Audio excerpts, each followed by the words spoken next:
viață întreagă, tată, poate să fac la fel. Și din câte am văzut pe străzile din cartier, ar fi trebuit să furi, să-i minți pe toți din jur, să-ți pierzi încrederea în Dumnezeu și să înduri. Că unii au impresia că banii fac orice, trec copiilor prin școli fără educație și tot ei se întreabă de ce nu primesc deloc respect, fiindcă sunt văzuți ca sponsor de copiilor. Repet, mamă, îți mulțumesc din nou că m-ai ținut în școală fără școală. N-aș fi știut să pun un text pe coală fără școală, sau fără cei 7 ani de acasă nici măcar n-aș fi știut cum să respect o domnișoară.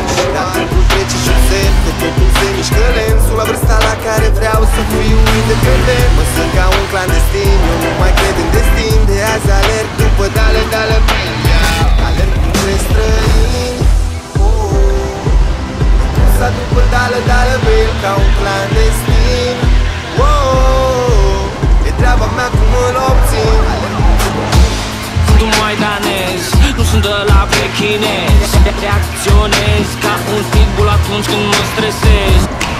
Zic maidanez plenul bișan când sunt la microfon. La drum să mă audă tot statul, câini care ne conduc știu să joace teatru. Dar eu n-am stăpân, sunt singuratic în crepăgând și când străbat strada, javrele ridică coada, miros bine prada, scos spada, nu rămâne nada.